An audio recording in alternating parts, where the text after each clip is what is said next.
Bonjour à tous et bienvenue dans ce nouveau journal du FCAT. Et oui, après 2 semaines d'absence, je suis de retour. Je tiens à remercier mon pote Fred qui a pris et a assuré comme il se doit l'intérim. Salut Fred. Salut Merci pour tout. De rien. Monsieur le Président, salut. Bonsoir. Il a assuré l'intérim avec brio. Mais on est content de voir notre animateur numéro 1 de revenir sur le plateau. Bah puis j'ai vu que tu commençais à revoir les contrats, donc je me suis dit qu'il fallait revenir. Ah oui, non mais c'est le moment, les négociations sont en cours là. Oh, ça tombe bien, on a l'Assemblée Générale la semaine prochaine, on pourra en parler. Enfin, tu reparleras de l'Assemblée tout à l'heure, mais nous on parlera argent. Non, blague à part, tout de suite les résultats du week-end. Peu de résultats puisqu'il y a eu peu de matchs. Oui, comme tu le dis Morgane, peu de résultats. Défaite des U13 Excellence 6-1 face à Morgendois. En U15, match nul de la PH 1 partout face aux municipaux. En U17, victoire de la 2 contre Footsen 9-0. Défaite des U19 en Gambardella 5-0 face à Sainte-Anne-de-Reims. Voilà Morgane pour les résultats de la semaine. Merci, bon je te l'enverrai après. Jean-Pierre, un petit commentaire sur ces résultats ? Surtout sur les terrains qui ont été fermés. Hein. Oui, de toute façon, je pense que c'était par précaution, puisqu'ils avaient annoncé un week-end très pluvieux. En fait, on s'est aperçu que Météo France, c'est pas une science exacte, une fois de plus, puisqu'en fait, il a plu, mais en fait, il a pas plu. Les terrains étaient gras quand même. Hein. Les terrains étaient gras, oui. Absolument, donc c'est une précaution sage. Encore un peu tôt, peut-être, pour prendre la décision de fermer les terrains, Fred, non ? Un peu tôt, oui, mais enfin après, voilà, si on veut jouer un peu sur les terrains, faut quand même les préserver. Hein. Je sais qu'il y a des services municipaux qui sont de pied d'œuvre pour entretenir les terrains, donc voilà, c'est sage décision, comme dirait le président. On n'a pas eu forcément de commentaires de match ? Non, à part Jean-Pierre qui a été voir les U13. Les U13 Excellence, oui, il n'y a pas grand-chose à dire. L'équipe adverse était supérieure sur le plan physique. Sur les terrains gras, c'est important. Dans cette catégorie-là, le physique est important. Et puis, sur le plan de la qualité de l'équipe, il y a pas grand-chose à dire. En plus, Fred n'a pas pu faire les changements qu'il souhaitait parce que je crois qu'il y a 2 joueurs dont on avait oublié les licences, a priori. Donc, comme il y avait un contrôle, il n'a pas pu changer. Mais enfin, c'est pas grave puisque de toute façon, il faut terminer dans les 5 premiers et qu'il faut encore un match gagné. Donc, je pense que ça va le faire, quoi. Très bien, on va en profiter. Je suis revenu donc pour vous redire de bien nous envoyer les résultats et puis les commentaires de match. Si vous souhaitez qu'on parle davantage de votre équipe, on le fera avec plaisir. Mais pour ça, il nous faut les infos nécessaires. C'est sur fcat@outlook.fr. Voilà, créateur de l'adresse. Merci Fred. On va marquer une toute petite pause pour nos partenaires et puis on se retrouvera juste après pour parler arbitrage ce week-end puisqu'on n'a pas eu beaucoup de matchs mais les arbitres étaient présents sur les matchs qu'il fallait. On recevra Denis de Rennes qui est arbitre au club et qui est formateur aussi au collège ou je sais plus trop quoi à Eureka. Il nous en parlera davantage juste après. À tout de suite. C'est lui qui est responsable des arbitres.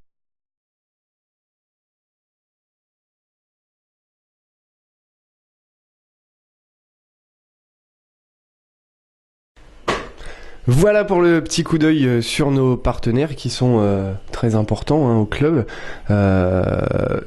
Denis, bonjour. Bonsoir. Bonjour. Bonjour. On est le matin quand même, Denis, tu feras attention. Donc on va parler un petit peu justement de l'arbitrage, puisque l'arbitrage c'est important dans les clubs, c'est important dans les matchs.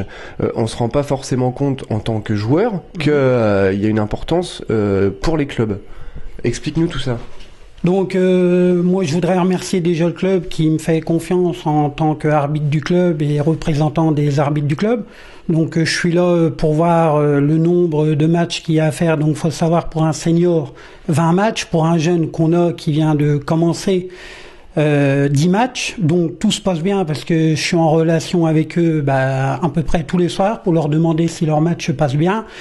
Et autrement, tout va bien, tout se passe bien, ils font leur match. Le jeune, a eu un contrôle conseil. Donc un contrôle conseil, c'est quelqu'un qui vient le voir, qui arbitre, qui vient le voir et qui voit au niveau de ses placements, au niveau de sa gestuelle, au niveau de l'informatique, si ça se passe bien, au niveau des feuilles de match, et autrement, non. C'est pas forcément un contrôle, là, c'est vraiment pour conseiller. Pour conseiller, voilà. Et tu es aussi, du coup, formateur d'arbitre, toi, pour le collège Eureka de Pont-Sainte-Marie, c'est ça? Oui, pour le collège Eureka. Donc, j'interviens tous les mardis de 11h à midi avec une classe de 18 élèves et on fait de la théorie. Donc, on apprend sur les lois, sur les 17 lois de jeu. Donc, c'est des élèves, j'en ai 18, des 6e, des 3e, des 4e, des 5e. Ça se passe bien. C'est des garçons qui sont à l'écoute et on leur fait de temps en temps des examens, mais ça se passe bien. Et je voudrais remercier aussi Monsieur Pellerin, le professeur qui est avec moi, qui m'encadre et tout se passe bien. Très bien. Une petite blessure, dernièrement, justement, suite à un match arbitré? Oui, j'ai été faire un échange à Fanière et puis je me suis blessé à 5 minutes de la fin du match. J'ai une rupture du tendon d'Achille, rupture partielle. Donc je suis arrêté pendant un mois, j'ai un plâtre et je suis content d'être là avec vous ce soir pour vous expliquer un petit peu le rôle de l'arbitre. Eh ben, bon rétablissement. Et toi, Denis, Jean-Pierre, l'importance des arbitres pour le club? Oui, je voudrais que Denis nous précise quelles sont les obligations réglementaires des clubs par rapport à l'arbitrage. Donc en DH, il vous faut 4 majeurs plus un mineur. Donc nous, au FCAT, on est bien. On a 4 majeurs. Donc Eric Guillet, Saïm Sali, Naji Ahmed, moi, Denis de Rennes, et le petit Maxime Coffinet. Donc faut savoir qu'on a des nombres de matchs à faire. Donc en senior, on a 20 matchs. Et en jeune, ils ont 10 matchs. Donc à la fin de l'année, si nos matchs sont couverts, moi avec ma blessure, ça va courir parce que j'ai un arrêt maladie. Donc pour le moment, tout se passe bien. Pour moi, j'ai 13 matchs de fait, donc ça va. Et qu'est-ce que le club risque si les matchs ne sont pas faits? Au niveau des mutés, de la mutation, donc vous avez le droit à, je pense, à 4 mutés, président. 6 mutés. 6. Donc 6 mutés. Si un arbitre n'a pas fait son nombre de matchs, ça retire un muté. Donc vous retombez à 5 mutés. Donc c'est très important. Mais c'est la première année ou c'est les années suivantes? C'est la première année. C'est-à-dire que pour la saison prochaine, si on n'est pas en conformité avec l'arbitrage, on a 1, 2, 3 mutés de moins. Voilà, c'est ça. Et le maximum de mutés qu'on peut avoir, c'est 6, je crois. C'est 6, c'est ça. C'est ce qu'on a aujourd'hui. Ouais, c'est ça. D'accord. Fred, une question? Pas spécialement déjà. Pas spécialement. Non mais je suis content de te recevoir parce qu'on avait parlé de toi quand tu avais été nommé en tant que responsable arbitre. Enfin, j'avais parlé de toi quand Pascal Andrea nous avait appris que tu étais responsable des arbitres au club. Non, mais je suis content que tu puisses venir nous voir et puis nous expliquer un peu ton rôle parce que c'est vrai que j'avais pas pu à l'époque nous l'expliquer, enfin vous l'expliquer surtout. Donc voilà, non, mais j'ai pas de questions particulières. Des jeunes qui veulent justement commencer l'arbitrage, ça se passe comment, Denis? Donc, faut que le club fasse une inscription, faut que le jeune aille au district, ça doit être tous les samedis. Moi, quand je l'ai passé, c'était au samedi, mais maintenant, ça change tellement. Je pense ils commencent ce vendredi, ils ont 3 week-ends, donc vendredi, samedi, dimanche. Ils sont, je pense, hébergés au centre de l'Estac, au centre de formation de l'Estac. Ils suivent la théorique et ils font de la pratique. Maintenant, dans le temps, en ce moment. Nous, avant, on avait tous les cours, tous les soirs, du lundi au vendredi, on allait à nos cours. Après, on avait un test à passer. Il fallait avoir la moyenne sur 20. Donc, il fallait avoir la moyenne. Et après, vous étiez stagiaire pendant 1 an. Et après, vous repassez un contrôle. Et après, vous étiez arbitre titulaire. D'accord, très bien. De toute façon, je pense qu'au pire, si vous êtes intéressé par la fonction d'arbitre, je pense que si vous laissez un message sur notre site Facebook, on pourra transmettre à Denis qui vous expliquera plus facilement les choses. Voilà. Sachant que t'es un fan, toi, du journal du club. Hein. Oui, beaucoup. J'ai tout gardé et je suis content d'être là avec vous ce soir. On signera les autographes à la fin, bien sûr. Et en ce qui concerne le collège Eureka, Denis, il y a des jeunes qui vont sortir et qui vont être arbitres jeunes dans je dirais peut-être la saison prochaine ou les saisons suivantes. Oui, Monsieur le Président, il y en a qui vont sortir, mais pas cette année. Donc l'année prochaine, on va les présenter dès qu'il y aura une session. On les présentera comme on avait présenté l'année dernière. On en a eu qui l'ont passé brièvement, qu'on finit premier du stage qu'il y avait avec nous, le collège Eureka. Donc ces jeunes-là, malheureusement, nous ont quittés, mais c'est quand même des bons éléments parce que j'ai appris que c'est des jeunes qui sont en train de passer le candidat Ligue. C'est quoi ça? Pour être au-dessus, pour arbitrer de la DH et de la PL en Ligue. C'est qu'il y a de la volonté. Voilà. Eh ben Denis, merci en tout cas de ta présence. On va maintenant passer à un point important du club aussi, qui se déroulera au courant de cette semaine, l'Assemblée Générale.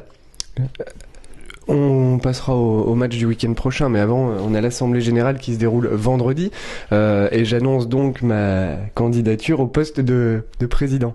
Jean-Pierre, tu nous parles un petit peu de l'Assemblée, s'il te plaît? Non, mais ça c'est formidable. Donc il faut quand même pas oublier que pour être président, ce qu'il faut, c'est avoir l'investiture par les collectivités et les sponsors. Parce que c'est important. Mais ça c'est la première démarche à faire. Mais ça, je peux me débrouiller avec toi pour te présenter et puis dire que tu es un garçon bien et que tu as les compétences pour... voilà. Et puis si tu as un peu de sous pour me...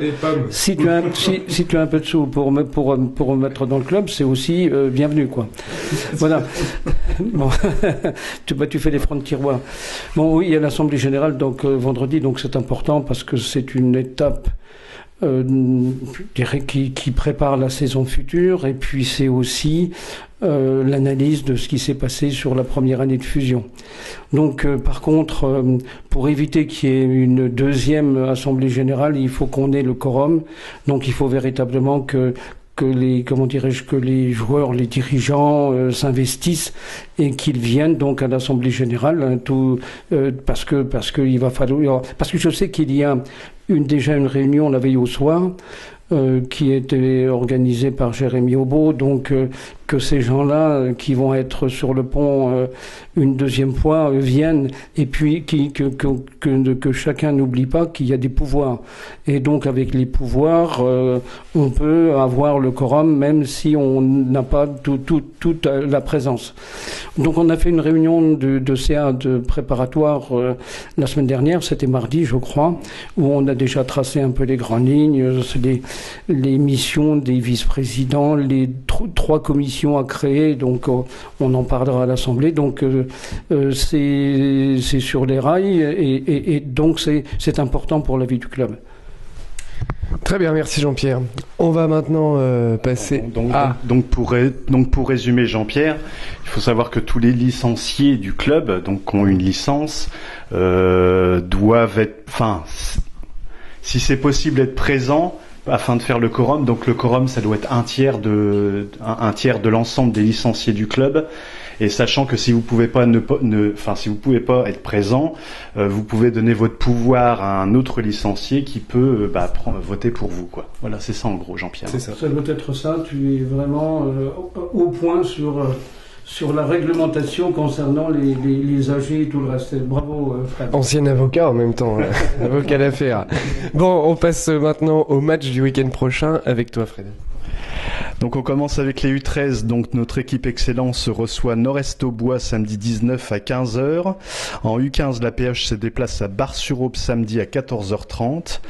La 2 se déplace à Morgendois samedi à 15h. Et la 3 reçoit Bar-sur-Aube 2 à 15h également. En U17, en Champagnes League, la 1 reçoit Montière-Est-au-Bois samedi à 14h30. Et la 2 reçoit Aube Sud Loisirs à 14h30. En U19, la DH reçoit Sedan dimanche 20 à 12h45.